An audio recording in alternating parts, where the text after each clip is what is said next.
오늘 설교의 제목은 구원받는 사람이 날마다 더하게 되기를 바란다면 이라는 제목으로 말씀을 나눌 겁니다. 구원받는 사람이 날마다 더하게 되기를 바란다면. 오늘 우리 읽은 본문 제일 마지막에 이렇게 돼 있죠. 주께서 구원받는 사람을 날마다 더하게 하시니라 라고 하셨는데, 여기 예루살렘 교회에 주께서 하셨던 그 일이 우리 인천 순복음교회 여기에도 이루어지기를 바랍니다. 그래서 설교의 제목이 그래요. 구원받은 사람이 날마다 더하게 되기를 바란다면. 우리 인천 순복음교회 주께서 날마다 구원받는 사람들을 더하고 또 더하고 또 더하시기를 진짜로 바라고 또 바라시는 분들만 힘차게 한번 아멘 해주시죠. 아멘, 아멘. 왜 그렇습니까? 이것이 하나님께서 기뻐하시는 뜻이고, 또 주께서 우리에게 기도하라고 가르치신 것처럼, 하늘에서 아버지의 뜻이 이루어진 것처럼 이 땅에서 이루어지기를 원하도록 우리가 기도하는데, 하나님의 뜻이 많은 사람들이 생명으로 나오기를 원하셔요. 그러니 구원받는 사람이 날마다 더하게 하시는 것, 하나님의 선하신 뜻입니다. 하나님의 선하신 뜻이 꼭 여기서만 이루어져야 되냐, 멀리서 이루어지면 안 되나? 멀리서 이루어지기도 우리는 바랍니다. 꼭 여기서 아니어도 좋아요. 하나님의 나라가 점점 더 흥왕해지기를 바라지만, 우리가 사모하는 것은 하나님의 은혜로 이 땅에 부으시고 귀하신 선물로 이 땅을 충만하게 하실 때 먼 곳이 아니라 우리에게 그 선물을, 그 은혜를 주시기를 우리는 사모합니다. 성령님이 은사를 주시죠. 성령님은 늘 은사를 주시는 성령님이셔요. 하지만 그 은사를 내가 받기를, 우리가 그 은사로 충만해지기를 사모해야 되는 것처럼 하나님의 뜻이 분명히 이루어지고 있습니다. 지금도 교회는 한 번도 줄어든 적이 없어요. 예수님께서 십자가에서 죽으시고 부활하시고 그 몇 명 안 되는 사람들을 불러 모으시고, 그리고 사람들의 생각에는 전혀 되지 않을 것 같은 프로젝트를 시작하신 것처럼 보이지만 한 번도 주의 교회가 뒤로 물러난 적이 없습니다. 계속해서 이제껏 생각보다 그렇게 빠르지도 않고 또 느리지도 않게, 하지만 분명하고 확실하게 또박또박 하나님의 말씀은 이루어지고 계셔요. 아닌데요, 한국에서는 예수 믿는 사람들이 줄었다는 이야기가 들리는데요, 여기서는 줄었을 겁니다. 하지만 전 세계적으로 보면 지금도 하나님께서 점점 구원받는 사람들의 수를 늘려가고 계십니다. 이거에는 의심의 여지가 없어요. 생명은 점점 불어난다고, 천국은 마치 그러시면서 그 반죽 안에 있는 누룩과 같다고, 보이지 않고 뭔 일이 일어나는지 모르지만 결국은 부풀어 오른다고 말씀하십니다. 하나님의 뜻이 지금도 이루어지고 계시고, 하나님의 구원하시는 역사는 지금 세계 곳곳에서 멈춤 없이 그 일을 이루어 가십니다. 안타까운 거라 그래야 되나요? 우리가 바라는 거, 안타깝다면 너무 부정적이니까요. 우리가 사모하고 바라는 것은요, 하나님의 그 선하신 뜻이, 주님이 역사하시는 그 복된 역사가 먼 곳에서 이루어지는 것들로도 우리가 기뻐하고 하나님 앞에 감사할 수 있지만, 내 삶 가운데, 우리 가운데 그 일이 이루어지기를 사모하는 것, 그건 우리가 반드시, 아니 당연히 꿈꿔야 되는 일입니다. 그리스도의 은혜가, 그리고 성령님이 우리에게 주신 은사를 사모하는 사람들, 그러니 우리 안에서 적어도 여기 있는 이 공동체 안에 하나님께서 구원받는 사람을 날마다 더하게 하시기를 우리는 사모하고 바랍니다. 이 마음이, 그리고 이 뜻이 하나님이 기뻐하시는 뜻이고, 또 우리가 끝까지 사모해야 될 마음인 줄 믿습니다. 옆에 있는 분들에게 얘기하셔요. 구원받는 사람이 날마다 더하게 되기를 바랍니다. 구원받는 사람이 날마다 더하게 되기를 바랍니다. 아멘, 아멘, 아멘. 구원받는 사람이 날마다 더하게 하시기를 바랍니다. 우리 인천 순복음교회 하나님이 이 귀하신 선물을 주셔서요, 우리로 사모하는 그 일을 우리가 보고 함께 기뻐하고 그 일에 참여하는 감격이 우리 가운데 있기를 주의 이름으로 축원합니다. 그렇게 도우시고 역사하시기를 믿습니다. 말씀대로 이루어 주시기를, 여기서 이루어지기를, 우리의 삶에서 이루어지기를 간절히 기도하는 우리 모두가 되어야 합니다. 사람들은 근데 그러죠. 조금 어려울 거라고, 구원받는 사람이 날마다 더하게 되는 거, 아마 대한민국은 당분간 어려울 거라고들 얘기를 합니다. 왜냐하면 교회에 대한 신뢰도가 굉장히 떨어져 있고요, 그리고 또 사람들이 교인들에 대한 호감, 그런 게 점점 내리막길로 가고 있다는 거죠. 그러니 교회가 부흥하고 구원받는 사람이 점점 더 더해지는 것, 그건 이제 너무 힘든 일일 거라고들 이야기를 합니다. 그래서 말씀을 좀 찾게 돼요. 말씀을 찾으면서 어떻게 하면 정말로 구원받는 사람이 더할까? 사람들이 찾는 대답 중에 하나가 여기 47절에 있는 말씀입니다. 하나님을 찬미하며 또 온 백성에게 칭송을 받으니 주께서 구원받는 사람을 날마다 더하게 하시니라. 온 백성에게 칭송을 받으니 하나님 주께서 구원받는 사람을 날마다 더하게 하시니라.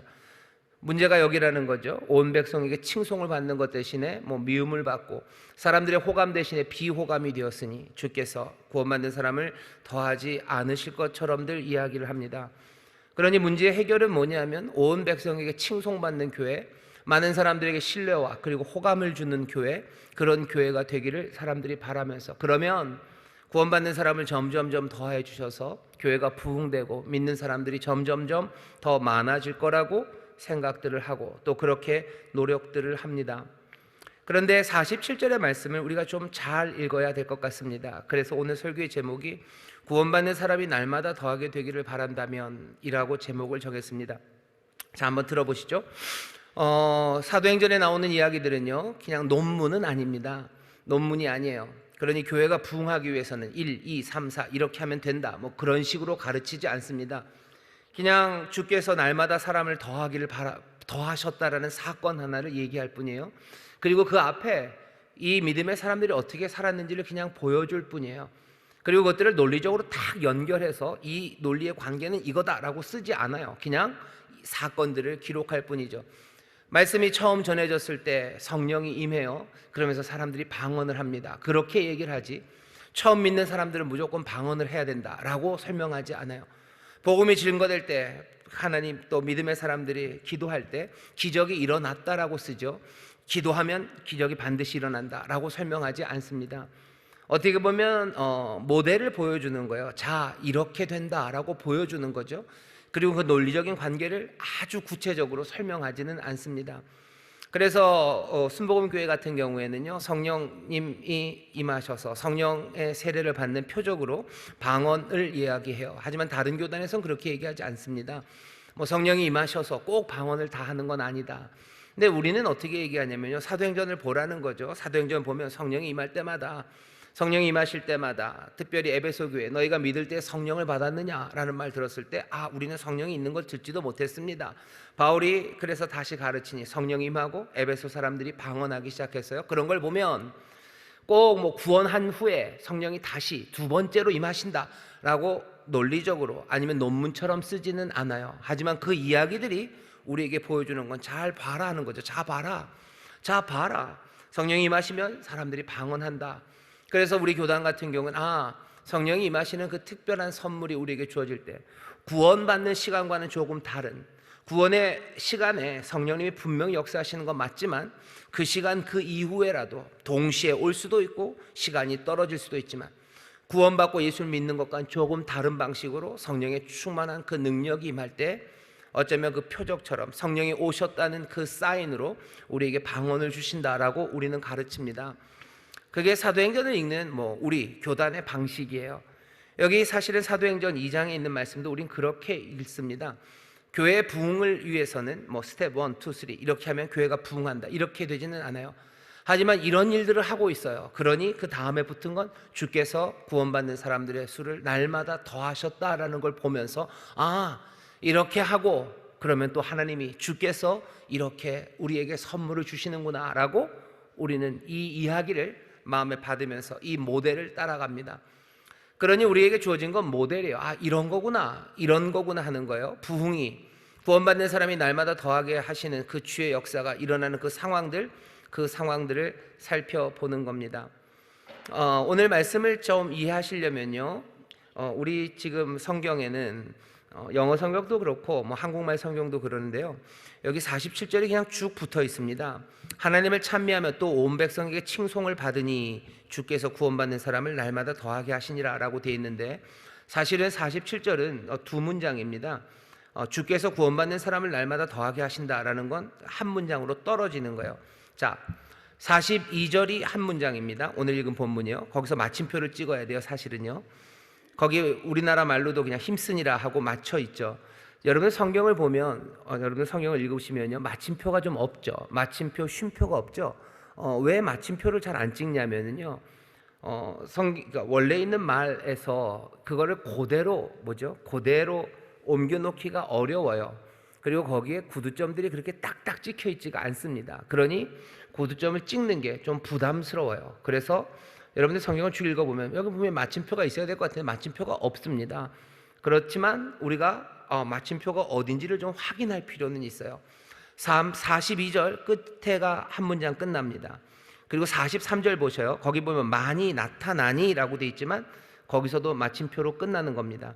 사람마다 두려워하는데 사도들로 인하여 기사와 표적이 많이 나타난다, 났다라고 끝나는 거예요. 그 다음에 44절부터요 45절까지가 한 문장입니다. 믿는 사람이 다 함께해서 모든 물건을 서로 통용하고 또 재산과 소유를 팔아 각 사람의 필요를 따라 나눠 주었다가 끝이에요. 그 다음에 날마다 마음을 같이하여 성전에 모이기를 힘쓰고 집에서 떡을 떼며 기쁨과 순전한 마음으로 음식을 먹고 하나님을 찬미하며 또 온 백성에게 칭송을 받았다. 그 다음에 주께서 구원받는 사람을 날마다 더하게 하시니라입니다. 그렇게 뚝뚝 띄어 읽으면요, 주께서 날마다 구원받는 사람을 더하게 하셨다는 건 그냥 사람들에게 칭찬받는 것, 그것과 바로 연결되진 않습니다. 우리 여기 있는 것처럼 읽으면 꼭 앞에 있는 사람들이 함께 모이고 물건을 통용하고 열심히 예배하고 집에서 떡을 떼고 같이 음식을 먹어서 하나님을 찬미하고 그리고 또 사람들에게 칭송을 받고, 이 앞에 일들을 하니까 사람들에게 칭송을 받고 사람들의 칭송을 받으니 주께서 구원받는 사람을 날마다 더하게 하신 것처럼 그렇게 읽혀져요. 그건 왜 그렇습니까? 문장을 끊어 읽지 않기 때문입니다. 끊어서 읽으면 여긴 보면은 분명히 세 덩어리가 나와요. 42절, 43절 문장 두 개죠. 문장 두 개에서는 사도들에 관한 이야기입니다. 저희가 사도의 가르침을 받아 43절 보면 사도들로 인하여, 42, 43절 두 절은 사도들 이야기죠. 44절부터 47절 상반절까지는 믿는 사람들의 이야기입니다. 거기도 두 문장이에요. 믿는 사람이 다 함께해서 모든 물건을 통용하고 재산과 소유를 팔아 각 사람의 필요를 따라 나눠 주었어요. 그 다음에 두 번째 문장, 날마다 마음을 같이하여 성전에 모이기를 힘쓰고 집에서 떡을 떼며 기쁨과 순전한 마음으로 음식을 먹고 하나님을 찬미하며 또 온 백성에게 칭송을 받았어요. 이건 다 성도들이 하는 일입니다. 그리고 마지막으로 주께서 구원받는 사람을 날마다 더하셨어요. 그러니 42절부터 47절까지는 베드로를 통해서 단번에 3,000명이 구원을 얻었죠. 이 여러 말로 40절 보면 이 여러 말로 확증하여 권하여 가로되 너희가 이 패역한 세대에서 구원을 받으리라 하니 그 말을 믿은 사람들은 세례를 받으며 이날의 제자의 수가 3,000이나 더하더라. 41절에서 뭔가 하나 끝납니다. 3,000명이 구원 얻었어요. 자, 그리고 나서 이제 세워진 그 교회가 어떻게 하는지가 42절서부터 47절까지 아주 간략하게 기록되어 있는 겁니다. 그리고 끝에는 주께서 구원받은 사람을 날마다 더하게 하셨어요. 그런데 오늘 본문을 보면요, 사도들이 하는 일이 있어요. 그리고 모든 성도들이 하는 일이 있습니다. 그리고 주께서 하시는 일이 있어요. 주께서는 구원받은 사람을 날마다 더하실 겁니다. 그럼 사도들은 뭐 합니까? 사도들이 하는 건 두 가지입니다. 42절 보면 사도들의 가르침을 받아 서로 교제하며 떡을 떼며 기도하기를 전혀 힘쓰더라. 사도들은 가르치는 일을 합니다. 가르쳐서 어떤 결과를 만들어내냐면요, 서로 교제하게 하고 떡을 떼게 하고 기도에 전혀 힘쓰게 하는 결과가 나옵니다. 사도들이 가르친다 그러면 당연히 말씀을 가르치는 거죠. 그럼 지금 이 교회에서는 어떤 일이 일어나야 되는 겁니까? 이 교회에서도 사도들의 가르침이 있어야 됩니다. 그래서 소위 말하는 요즘 무슨 신사도 운동 이런 거 하시는 분들은 교회에서 말씀을 전하는 사람들, 그러니까 예를 들면 저 같은 사람, 담임 목사가 이제 사도가 된다고들 얘기를 하셔요. 그래서 뭔가 기름 부음 받은 사도가 말씀을 가르치는 거, 그게 교회가 하는 일이라고 그렇게 해석을 하십니다. 하지만 전통적인 방법은 그렇게 하지는 않아요. 그러면은 담임 목사는 사도가 아니지 않습니까? 예, 맞아요. 제가 사도는 아닙니다. 근데 여기 보면 사도들이 가르친다고 하지 않습니까? 보통 설명은 이렇게 합니다. 에베소서 2장 20절에 보면요, 교회는 어떤 교회냐면 사도들과 선지자의 터 위에 세워진 교회예요. 선지자와 사도들의 터, 어떻게 이해하냐면요, 사도들, 여기 있는 신약 성경 말씀은 사도들의 말씀, 가르침이에요. 그리고 선지자 그러면 구약입니다. 그러니 그렇게 이해해요. 구약, 신약의 성경의 말씀, 그 터 위에서요. 지금 이 시간에 바울이 와서 가르치는 거 아니고 베드로가 와서 가르치는 거 아니고 요한이 와서 가르치는 거 아닙니다. 하지만 사도들의 가르침을 여전히 교회가 받는다고 말하는 것은 여기 가르치는 사람, 담임 목사나 아니면 우리 교역자들이 말씀을 전할 때 다른 말 가르치는 거 아니에요. 사도들과 선지자들의 터 위에서 그것들을 가르치는 일입니다. 교회에서 가르침이 많아요. 가르침이 많습니다. 여러 가지 것들을 가르칠 수 있죠.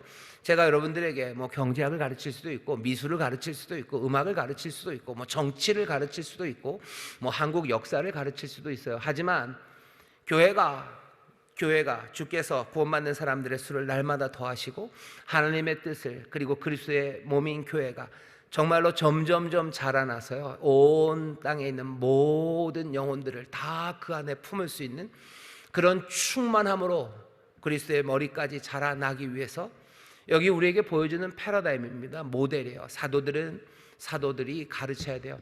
하나님의 말씀을 가르치는 거죠. 그러면 결과가 어떻게 나타나냐면 사람들은 서로 교제합니다. 그리고 떡을 뗍니다. 그리고 기도에 전혀 힘씁니다. 왜냐하면 하나님의 말씀 안에서 소망이 전해져요. 그러니 기도에 힘쓰기 시작해요. 우리의 연약한 가운데도 하나님의 은혜와 그 하나님의 도우심과 그리고 하나님의 변치 않는 사랑이 우리 가운데 있음이 구약성경이 선지자가, 신약성경 사도들이 가르쳐요. 그러니 당연히 전 여기서 그 얘기들을 가르칩니다. 그러면 사람들은 기도하기 힘써요. 여러분들 기도에 힘쓰기 시작하고요, 떡을 떼는 일에 힘씁니다. 떡을 뗀다는 건 예배한다는 거예요. 예배하는 일에 다가옵니다. 왜? 구원이, 참된 생명이 오직 그리스도께만 있음을 알아요. 이 신비와 이 능력, 이 은혜 앞에 사람들이 힘써 나오기 시작합니다. 힘써 떡을 뗍니다. 힘써 기도합니다. 그리고 힘써 교제합니다. 서로 사랑하고 자기의 삶들을 나누고 내어주기 시작하는 것, 사도들의 가르침, 하나님의 말씀이 가르쳐질 때입니다. 언제? 다시 말씀드릴게요. 41절부터 47절 상반절까지가 교회 부흥을 위한 스텝 1, 2, 3 그렇게 주어지진 않았어요. 사도행전이 그렇게 쓰여지질 않았기 때문입니다. 이야기죠. 모델처럼 오는 거예요. 초대교회를 봐라, 교회를 봐라. 이 교회가 완벽한 교회는 아닙니다. 핍박과 박해가 있어요. 핍박과 박해가 있다는 건 아직 온전하게 승리하지 못했다는 거죠. 핍박과 박해가 있었던 교회고요. 그리고 조금만 뒤로 가면 아나니아 삽비라 얘기 나옵니다. 그 안에 온전히 진리로 충만하지도 않아요. 여전히 거짓과 그리고 약함이 있는 교회고요. 또 먹는 것 나누는 것 때문에 서로 싸울 정도로, 그것 때문에 분란이 일어날 정도로요, 그냥 조금은 연약한 교회입니다. 그럼에도 불구하고 하나님의 영이 충만한 교회, 이 교회 안에 하나님께서 날마다 구원받는 자의 수를 더하시며 하나님의 뜻을 이루어가는 교회였다는 것을 부정할 수 없어요. 제대로 된 교회, 그래서 날마다 구원받는 사람을 더하게 하시는 교회, 그 교회가 어떤 모습이었는지 우리가 지금 보는 겁니다. 사도들이 가르치는 교회예요. 그리고 또 43절 보면 사람마다 두려워하는데 사도들로 인하여 기사와 표적이 많이 나타납니다. 사도들을 통해서 뭐가 나타나요? 많은 표적과 그리고 기사가 나타납니다. 우리 교회는 하나님께서 정말로 구원받는 자들의 수를 더하시고 하나님의 뜻이 이루어지고 그리스도가 영광 받으시는 교회라면 이곳에 뭐가 일어나야 돼요? 기사 그리고 표적이 넘쳐나야 합니다. 하나님의 기이한 일들이 이곳에 있어야 돼요. 그리고 놀랍고 아름다운 하나님 나라의 표적이 이 땅에 또 이곳에 가득해야 됩니다. 우리 성도들의 삶에, 그리고 우리 믿음의 가정의 삶에, 그리고 이 교회 안에 하나님의 기이한 일들, 그리고 또 표적, 하나님 나라의 표적들, 그 생명의 표적들이 많이 나타나야 되죠. 당연히 병 고침 받는 사람들, 보지 못했던 사람들이 보기 시작하고, 듣지 못했던 사람 듣기 시작하고, 허물어져고 무너졌던 사람들 다시 일어서기 시작하고, 또 가난했던 사람들이 부욕해 되고, 그리고 소망을 잃어버렸던 사람들이 다시 소망으로 기뻐 노래하기 시작하는 것. 여러분들 요한복음에 보면 표적 이야기가 많이 나오죠. 슬펐고 그리고 어쩔 줄 몰랐던 가나안 그 혼인잔치에 다시 한번 하나님의 놀라우신 능력과 인도하심, 그것으로 인해서 다시 한번 기쁨이 회복되고 사람들은 이제 놀라워하는 것. 교회는 놀라움으로 가득 차야 합니다. 이 일이 누구를 통해서요? 사도들을 인하여요. 당연히 그 통로가 되는 교역자들 통해서 맞습니다. 하지만 또 마찬가지예요. 하나님의 말씀 그 안에서입니다. 사람들이 생각하는 아무거나 기이한 일들 아니고, 사람들이 생각하는 가장 좋은 일들 아니고, 이 말씀 안에서 우리에게 하나님께서 주시는 귀한 선물들, 그것들이 가득해야 합니다. 놀라운 것들이죠. 지난주 설교하면서 말씀드렸었던 것 같은데, 생명을 향하여 돌아서는 거예요. 세상에 없었던 죽어가는 생명 아니라 정말로 참되고 나날이 더 풍성해지는 그 생명을 향하여 돌아서는 그 놀라운 기사와 거기에 대한 표적들, 그것들이 나타나야 돼요. 삶이 달라지는 거죠. 게을렀던 사람들 성실해지기 시작하고요. 늘 주눅들었던 사람들이 다시 한번 일어서기 시작하는 거예요. 남들에게 손 뻗치지 못했던 사람들 손 뻗치기 시작하고, 어깨 늘어졌던 사람들이 다시 어깨를 펴기 시작하는 거예요. 고개 숙였던 사람들 다시 고개 들기 시작하고, 노래할 수 없었던 사람들 다시 노래하기 시작하는, 생명, 참된 생명을 향하여 돌아서고 그 생명 안으로 돌아서는 그 놀라운 표적들, 그 기사들, 그것들 나타나는 겁니다. 검었던 얼굴들, 그 얼굴들이 환해지는 거예요. 처졌던 입꼬리들이 다시 올라가는 겁니다. 그리고 만나지 못했던 사람들 다시 만나는 거고, 끊어졌던 대화들이 다시 시작되는 거, 이 모든 기사와 표적이 우리 안에 많이 나타나서 사람들로 그럼 어떻게 돼요? 경외함이 있어야 돼요. 경외함. 하나님이 우리 가운데 일하시고, 여기 하나님이 역사하시고, 여기 하나님의 나라가 권능으로 임했다는 그 놀라움에 대한 경외함, 두려움, 그것으로 가득하게 되는 것, 그것이 초대교회가 보여줬던 모습이고, 또 우리가 사모해야 되고, 또 우리 가운데 주실 하나님의 선물입니다. 여러분들 그 일들을 기대하셔요. 사도들의 가르침이 여기 있을 거고, 또 사도들을 통하여 그 놀라운 기적과 그리고 표적이 우리 가운데 넘칠 것, 그것들을 기대하시고 또 그것들을 누리는 우리 모두가 되기를 주의 이름으로 축원합니다. 여러분들 그것 기대하셔요. 그래서 그것들로 인한 두려움, 그것들로 인한 경외감, 그 떨림이 이 교회에 가득해야 합니다. 그게 우리에게 주시는 아름다운 교회의 첫 번째 모습입니다. 두 번째는 뭐라고 합니까? 성도들입니다. 성도들은 어떻게 해야 돼요? 이렇게 합니다. 믿는 사람이 다 함께 있어 모든 물건을 서로 통용하고, 또 재산과 소유를 팔아 각 사람의 필요를 따라 나눠 줍니다. 이게 한 단락 첫 문장이죠. 어떤 일들이 일어난다고요? 다 함께 있어부터 시작이 되는 거예요. 교회는 다 함께 있는 곳입니다. 교회는 공동체, 그리고 믿음 안에서 한 가족, 예수 그리스도의 한 몸임을 분명히 기억해야 돼요. 이것이 사라진다면 제대로 된 교회의 모습이 될 수 없습니다. 지금 무슨 메타버스 얘기도 하고 무슨 온라인 교회 얘기들도 하셔요. 뭔가 멀리 떨어진 사람들과 소통하기 위해서, 그리고 함께 할 수 없는 것들을 메우기 위해서 여러 가지 방법들을 지금 말하고 있는데요, 그렇게 할 일은 아닙니다. 다 함께 있어라는 거, 우리가 온라인상에 함께 있지 않습니까? 라고들 말하는데요, 거기에 대해서 아직 제대로 된 답은 없어요. 다 함께 있어. 교회 하나님의 귀하신 은혜 가운데 한 몸 된 사람들, 그 한 몸됨의 강력함, 그 강력함을 놓쳐서는 우리가 하나님이 주신 은혜를 제대로 다 누릴 수 없습니다. 다 함께 있는 거예요. 저는 코로나 시작됐을 때요, 그 카톨릭에서 제일 반발이 심할 줄 알았어요. 왜냐하면 카톨릭은 미사를 하죠. 신부님이 떡을 주셔야 돼요. 모든 예배, 미사에 떡을 주셔야 되는데, 떡을 안 주는데 이게 예배가 안 될 텐데, 이거 가톨릭이 제일 심하게 반발하겠다라고 싶었는데 그렇지 않더라고요. 그래서 이상하다라고 생각을 했어요. 교회 성도들이 해야 되는 일은 함께 있는 일입니다. 함께 있는다는 게 꼭 물리적으로 한 곳에 모이는 것만 뜻하지는 않겠죠. 그건 필요 조건이 될 겁니다. 물어보셔야 돼요. 우리는 다 함께 있는 사람들인지, 우리는 다 함께 있는 사람들입니까? 우리는 그리스도 안에서 한 형제 자매입니까? 우리는 사랑으로 묶인 사람들입니까? 우리는 끊을 수 없는 하나님의 사랑 안에서, 그래서 우리 사이의 사랑도 끊을 수 없는 사랑으로 우리는 함께 있습니까? 이 함께 있음이 분명하다면 교회, 그곳은 세상과는 전혀 다른 공간이에요. 그리고 세상과는 전혀, 세상에서 찾아볼 수 없는 그런 힘 있는, 그리고 놀라운, 그리고 아름다운 공동체가 됩니다. 교회는 다 함께 있는 사람이에요. 우리가 다 하나 되는 것이 확인되고, 그 다음엔 뭐합니까? 각 사람의 필요를 따라 나눠줍니다. 모든 물건을 통용합니다. 재산과 소유를 팝니다. 자기의 삶을 열어서요, 내 삶을 열어서 함께 있는 그 사람들과 나누기 시작하는 겁니다. 여러분들 잘 들으셔요. 어디 딴 데 이야기 아직 아니에요. 내 삶을 열어요. 내 모든 물건을 통용합니다. 내 재산과 소유를 팝니다. 이 모든 재산과 소유는 당연히 유형, 무형 다 합쳐서입니다. 내 유형의 물건들, 내 유형의 재산들뿐만 아니라 내가 갖고 있는 무형의 소유들이에요. 내 재능이에요. 내 열정이에요. 내게 주신 은사들이에요. 내게 주신 기쁨이에요.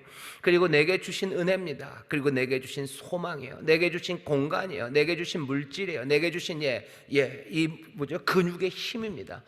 이것들을 팔아요. 판다는 얘기는 내어놓는다는 얘기입니다. 내가 그것들을 내어놓아서요, 서로에게 필요에 따라 나눠 줍니다. 어디 안에서요? 여기 있는 믿는 사람이 다 함께 있어서입니다. 여러분들 너무 그 레인지를 넓게 잡지 마셔요. 여러분들 이상한 뭐라 해야 되나 그 추상적인 것에 마음 빼앗기지 마셔요. 정말로 아름다운 삶이 뭔지에 대해서 예수님이 우리에게 가르쳐 주신 그 길은 세상이 말하는 광대한 무엇보다도 훨씬 더 땅바닥에, 그리고 이 땅에 발을 디디는 그런 이야기예요. 하나님의 말씀이 하늘을 둥둥 떠다닐 것 같지만 아니요, 그렇지 않습니다. 무엇보다도 현실적이고 무엇보다도 실제적이에요. 내 소유와 내 재산을 파는 거예요. 이것보다 더 실제적인 게 있습니까? 그래서 각 사람의 필요를 따라 내가 나눠주는 거, 그것보다 더 필요한 일이 있습니까? 더 실제적인 일이 있습니까? 우리 안에 필요가 있어요. 예를 들면 그럼 이거는 무슨 재산을 팔아서 공산주의 하자는 얘기입니까? 아니에요. 우리가 가진 게 꼭 무슨 산업의 자산 그것만 있는 건 아니죠. 우리가 가진 소유와 재산들, 모든 물건들, 그것들을 팔아서 필요를 따라 나눠주면 돼요. 배고픈 사람 있습니까? 교회 안에 배고픈 사람 있어요? 배고픈 사람 있으면 그거 먹이면 돼요. 필요를 따라 나눠주는 거지 허황된 것을 따라 나눠주는 건 아닙니다. 서로의 욕망을 채워주라고 하진 않으셨어요. 필요를 채워주셔요. 그리고 그 필요가 뭔지 잘 보셔야 됩니다. 주저앉아 있는 사람에게 필요한 건 일어서는 거예요. 정말로 하나님의 말씀이 필요한 사람에게 말씀 주셔야 되고, 정말로 위로가 필요한 사람에게 위로 가져다 줘야 되는 거지, 내가 지레짐작으로 이게 이 사람의 필요다, 아니면 도움을 받고 내가 받으려는 사람들도 내 필요가 아니라 내 허황된 욕망, 그것을 채워달라고 얘기하는 건 아니죠. 교회 안에서 내가 세상에서 얻지 못한 허황된 것들을 내가 교회에서 얻겠다, 그거를 교회가 채워줘야 된다, 우리 믿는 사람이 서로 그걸 채워줘야 돼요? 아니요, 그거 채워주는 거 아닙니다. 필요를 채워주셔요. 함께 예배해야 됩니다. 그 예배하기 위한 필요들을 채워주셔요. 삶이 무너져서 정말로 외롭습니까? 누가 손 잡아줘야 됩니까? 그럼 손 잡아주셔요. 정말로 공부해야 되는데 공부할 뭐가 아무것도 남아있지 않습니까? 그러면 우리 안에서 그거 채워줘야 되는 거죠.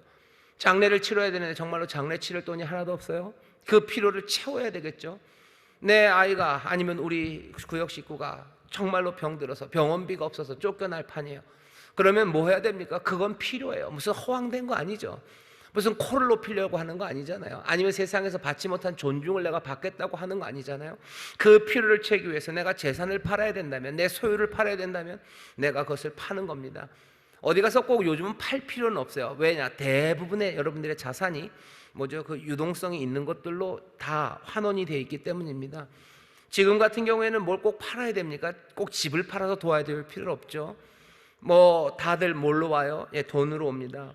내가 뭘 일을 했다고 해서 일한 대가가 항아리로 오는 것도 아니고, 그래서 그 항아리를 팔아서 어떻게 해야 되는 거 아니죠. 내 지갑을 여는 거예요. 그리고 내 시간을 여는 거예요. 내 능력을 여는 거예요. 내 삶을 열어서 함께 살아가기 시작하는 거, 그것이 믿는 사람들이 할 일입니다.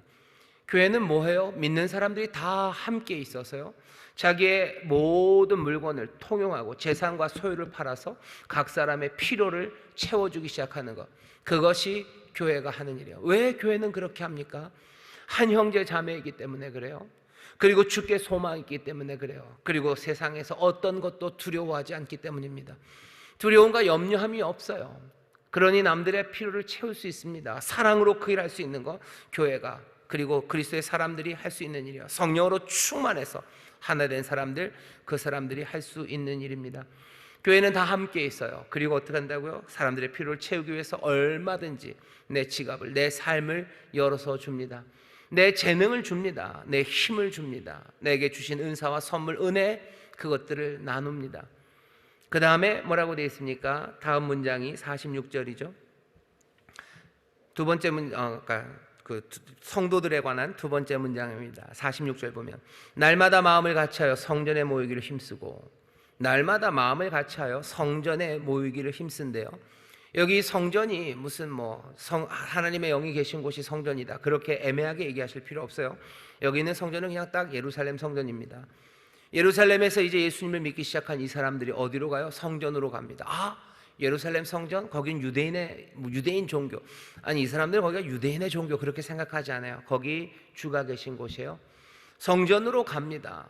성령 충만해서 새롭게 예수를 그리스도로 믿는 사람들, 그 사람들 어디로 가요? 성전, 예루살렘 성전으로 가요. 유대인들 거의 대부분 유대인들이었을 겁니다. 그러니 좀 더 깊이 갈 수 있어요. 이방인의 뜰, 여자들이 있기 때문에 더 깊이까지는 못 갈 거예요. 아마도 성전 뜰에서 모였을 것 같아요. 매일 날마다 마음을 같이하여 성전에 모이기를 힘씁니다. 사람들은 어디 딴 데서 어차피 핍박도 많고 또 어려움도 많은데 왜 성전에서 모일까? 아니요, 날마다 마음을 같이하여 성전에 모이기를 힘씁니다. 이 사람들이 뭐 하는 거예요? 지금 성전을 점령해 가는 거예요. 성전을 점령하죠. 어떻게 보면 유대교 안에서는 약간 이단화 같은 사람들이에요. 이미 유대교의 제사 그것들은 무너졌다고 말하고 그리스도로 말미암아 이제 새 세상이 열렸다고 하지만 이 사람들 함께 그 성전으로 갑니다. 3장에 보시면 보이시죠? 베드로와 요한이 성전에 올라갑니다. 이 성전이 다른 성전 아니에요. 예루살렘 그 성전입니다. 과감하게 성전을 향해서 이 사람들은 모이기에 힘써요. 거기 가서 기도하러 가는 겁니다. 기도하러 가요. 여러분이 이 말씀을 뭐라고 변명할지 잘 모르겠어요. 날마다 주께서 구원받는 수를 더하시는 그 교회, 그 성도들의 모습에 정말로 사모함으로 하나님의 전에 모이기를 힘쓰는 사람들, 그래서 함께 예배하는 그 예배에 모이는 그 교회의 모습을 분명히 그립니다. 그냥 대충, 아니요, 날마다 마음을 같이하여 성전에 모이기를 힘씁니다. 왜 이렇게 됩니까? 성령 충만하기 때문입니다. 예수 그리스도를 주로 영접하고 성령이 충만해진 이 사람들, 너희가 믿으면 성령을 주신다, 성령을 선물로 주신다 할 때 그 3,000명이 그 변화된 그 사람들은요, 날마다 마음을 같이하여 성전에 모여서 함께 예배합니다. 그 다음에 뭐라고 돼 있죠? 집에서 떡을 떼며 기쁨과 순전한 마음으로 음식을 먹습니다. 이제는 집에서 떡을 떼요. 집이라는 건 그 각각의 집이겠죠. 거기서 떡을 뗍니다. 떡을 뗀다는 건 밥을 먹는다는 이야기는 좀 다릅니다. 왜냐하면 그 뒤에 기쁨과 순전한 마음으로 음식을 먹고 라고 하면서 같이 식사하는 이야기가 있어요. 같이 식사한다는 건 함께 하는 공동체라는 의미예요. 우리는 친하다는 거예요. 내가 네 삶에, 네가 내 삶에 우리가 함께 얽혀져 있다는 것, 그것이 확인되는 자리가 음식을 먹는 자리고요.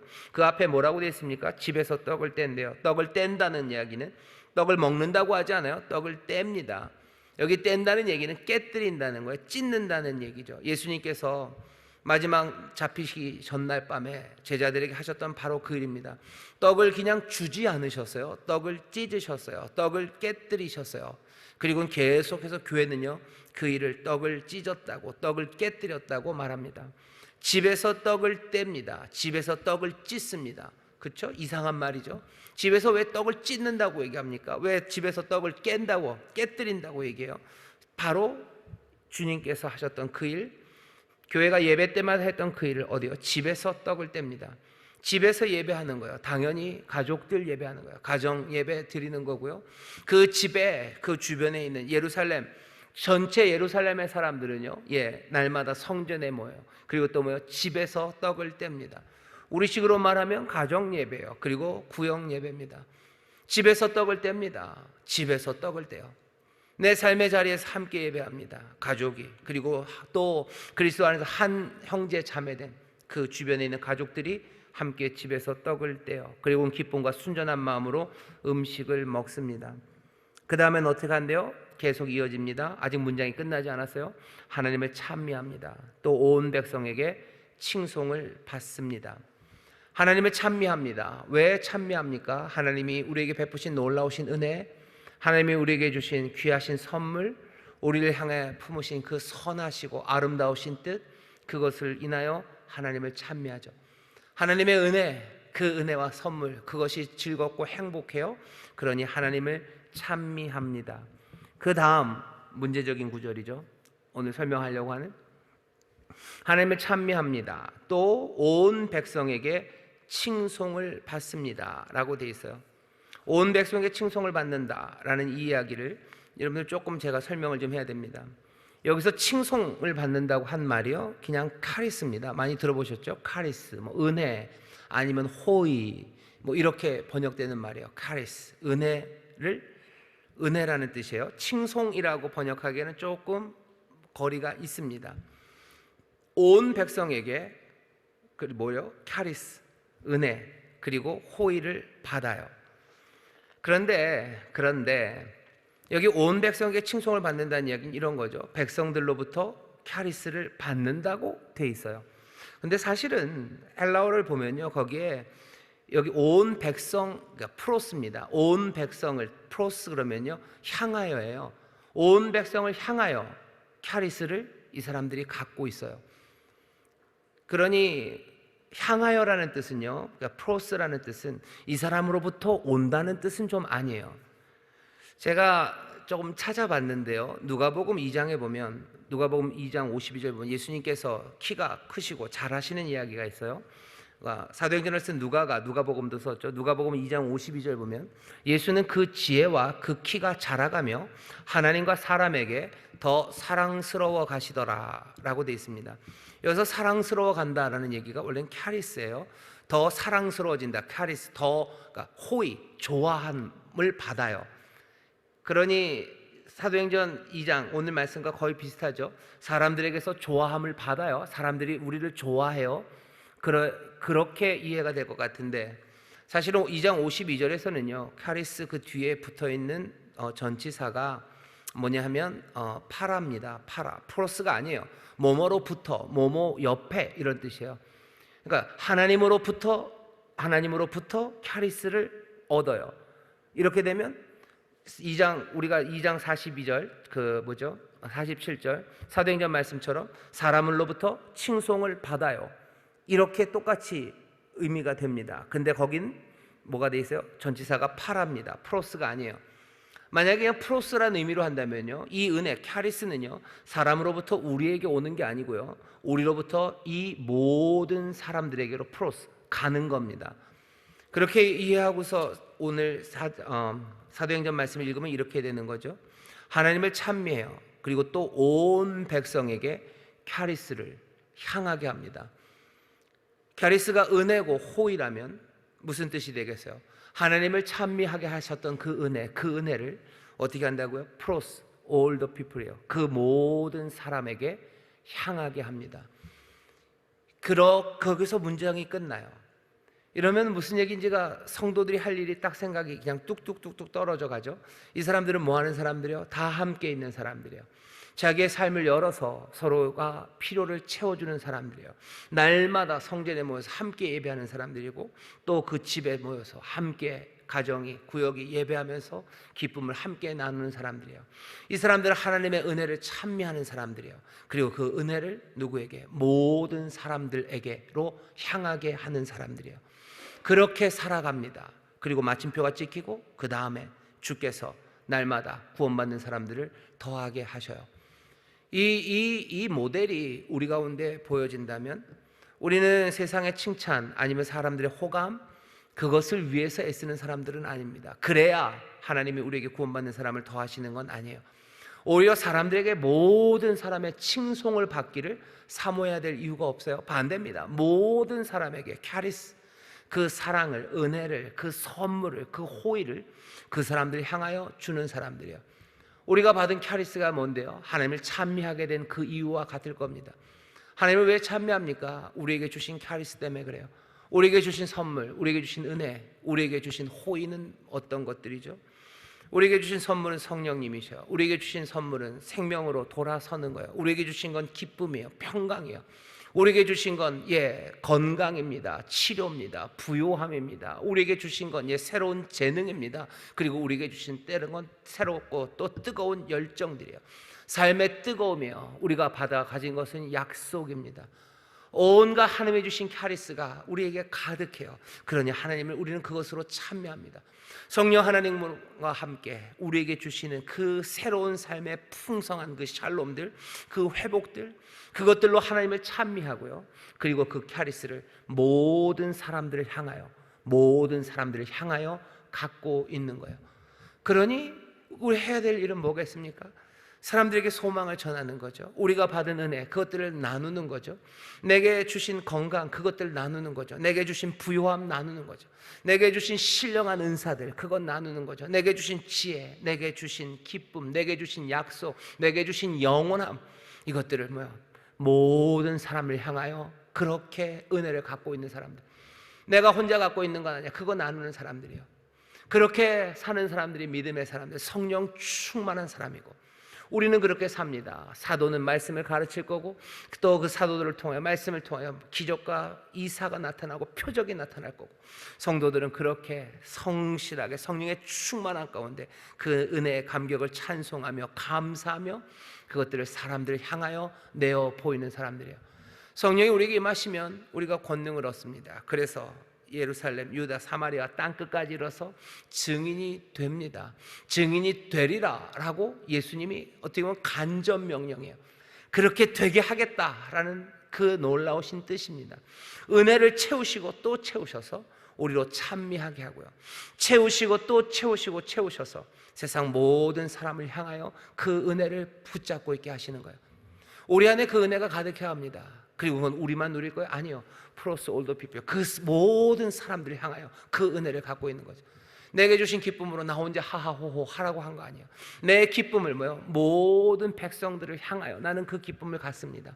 내 기쁨의 얼굴이 나 스스로 거울을 보며 만족하라고, 우리끼리 하라고 한 거 아니에요. 모든 사람을 향하여 서는 거예요. 하나님이 내 삶에 치료를 주셨어요. 그래서 그것을 내가 건강한 나, 그것으로 하나님을 찬미하며 끝납니까? 아니요. 나에게 주신 강건함이 있다면 그 은혜, 그 카리스는 사람들을 향해서 서는 거예요. 하나님이 나를 부욕해 하셨어요. 그게 하나님이 나에게 주신 카리스 은혜입니까? 이 하나님을 찬미하셔요. 그리고 어떻게 하셔요? 그 은혜를 모든 사람들을 향하여 여러분들 돌려놓으셔요. 그게 믿음의 사람들이 하는 일입니다. 오늘 여기 사도행전에 이게 무슨 우리의 신앙생활의 모든 것들을 말해주는 것도 아니에요. 사실은 이게 부흥의 길이다라고도 하지 않으셨어요. 하지만 우리에게 그냥 보이시는 거죠. 주께서 날마다 구원받는 사람들 더하시는 하나님의 뜻이 이루어지고 있는 그 교회는 적어도 이런 모습이다. 자 봐라 하는 거죠. 자 봐라, 자 이렇게라고 우리에게 보여주십니다. 이 모습 중에서 우리는 어디가 비어 있습니까? 이 시절에는 우리에게 이 말씀이 어디를 찌르고 들어옵니까? 그거 보셔야 되는 거예요. 혹시 지금 우리에게 찔리는 것 중에 하나는 다 함께 있어라는 말입니다. 다 함께 있어. 어쩌면 예전부터 우리를 찔렀던 말, 우리의 모든 소유와 재산을 팔아 사람들의 필요를, 우리 안에 있는 필요를 채워주라는 그 말, 꼭 재산을 팔고 아파트를 팔라는 이야기 아니에요. 다 파는 얘기도 아닙니다. 그냥 팔아, 네 재산과 소유를 팔아. 나중에 바나바가 다 팔기도 하지만 꼭 다 팔라고 하지도 않으셨어요. 하지만 팔아 주라는 얘기는요, 내게 있는 것들이 뭔가 비어지는 거예요. 그리고 그 사람에게 주는 거죠. 내 것을 덜어서 내어 주라는 거예요. 내 건강을 덜어주셔요. 내 재능을 덜어주셔요. 내가 갖고 있는 재산의 건강을, 내 열정을 덜어주셔요. 그렇게 덜어주는 일들, 어쩌면 그게 우리를 찌릅니까? 우리 교회 안에 그 일이 없습니까? 그럼 그 일에 대해서 다시 생각해야 되는 거예요. 날마다 한 마음으로 마음을 같이하여 성전에 올라와 예배하고 기도하는 것, 이 말씀이 우리를 찌릅니까? 찌르죠. 꽤나 많은 성도들이 날마다는커녕 매주마다 교회 와서 함께 예배하는 것, 그것에도 별 관심이 없어요. 그거 우리를 찌릅니다. 너희가 집에서 떡을 뗀다라는 이야기, 그 이야기 힘들죠. 가정에서 예배하고 구역이 예배하는 거, 그 일은 잘 되고 있습니까? 성령 충만한 사람들, 그래서 새 삶을 누리는 사람들, 그 사람들로서 함께 모여서 예배하는 것, 그 일이 즐겁고 그 안에 하나님의 은혜를 누리며 찬미하고, 그래서 받은 그 카리스, 그 귀하신 은혜와 그 호의와 그 놀라운 선물을 세상을 향해서 돌아서고 있는지, 우리가 어디서 찔립니까? 어디가 제일 문제입니까? 사도들도 마찬가지예요. 가르치는 사람들도 도대체 사도로 가르치고 있는지, 사도들과 선지자의 터 위에서 가르치고 있는지, 그리고 우리 안에서 기사와 표적이 많이 나타나고 하나님의 역사가 나타날 수 있도록 인도하고 있고, 또 그 일로 기도하고 그 일에 매달리고 있는지, 그거 물어봐야 되는 거고, 남은 건 이제 주께서 하실 일이에요. 주께서 구원받는 사람을 날마다 더하게 하셔요. 이 이야기는 한 교회가 커간다는 이야기만은 아닙니다. 하나님의 선하신 뜻이 구원받는 사람이 점점 더 늘어나고 풍성해지고 하나님의 나라가 더 왕성해지고 그리스도의 몸된 교회가 점점 더 충만해져가는 그 일을 주께서 이루어 가실 겁니다. 세상 사람들의 칭송에 목매실 필요 없으셔요. 사람들의 호감, 모든 백성의 칭찬을 어떻게 받습니까? 도대체 모든 백성이 어디 있는데요? 한때는 대한민국의 모든 사람의 칭찬을 받는 사람이 있었어요. 누구냐면 유재석 씨죠. 유재석 씨마저도 잘 안 돼요. 잘 안 됩니다. 누구의 칭찬입니까?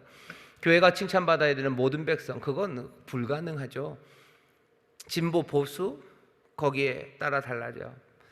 뭐죠? 요즘 한참 문제되는 젠더의 갈등이 있어요. 페미니스트적인 생각이 있는 사람들에게서 칭찬받아야 됩니까? 아니면 안티 페미니스트 이쪽 사람들에게서 칭찬받아야 됩니까? 민족주의자에게서 칭찬받아야 돼요? 아니면 코스모폴리탄들, 세계주의자들 그 사람들에게서 칭찬받아야 됩니까? 교회가 미국에서 칭찬받아야 됩니까? 중국에서 칭찬받아야 됩니까? 아니면 청년에게 칭찬받아야 돼요? 노년에게 칭찬받아야 돼요? 아니면 교회가 시월드에서 칭찬받아야 돼요? 아니면 친월드에서 칭찬받아야 됩니까? 여당, 야당 모든 백성에게 칭찬받는다는 거 사실은 그것 말 자체도 그냥 허망한 이야기예요. 하지만 모든 백성들을 향해서요, 우리가 받은 그 은혜, 그 캐리스를 그들을 향한 거, 그건 우리가 할 수 있는 일이에요. 오늘 이 말씀이 우리에게 주시는 의미는 명확하다고 생각합니다. 어쩌면 우리에게 부족한 것은 거기에 있었던 것 같아요. 우리가 받은 은혜를, 우리가 사람에게 칭찬받고 모든 백성에게 호감을 받지 못하는 게 문제가 아니라 우리가 받은 캐리스를 세상의 모든 사람들을 향하여 놓는 것, 그것이 부족한 거 아닌가. 하나님이 우리에게 하늘에 신령한 것 주신 것, 그것들 향하여 놓지 못하고 하나님이 이 땅에 기름진 것들로 우리를 채우신 그 은혜, 그 캐리스들을 우리가 세상을 향하여 돌려놓지 못한 것, 그게 문제인 거지. 우리가 세상에서 칭찬받지 못하는 것, 거기에 대해서는 아무렇지도 않습니다. 세상의 칭찬을 구하라고 하나님, 아니 예수님께서 우리에게 가르쳐 주신 적도 없어요.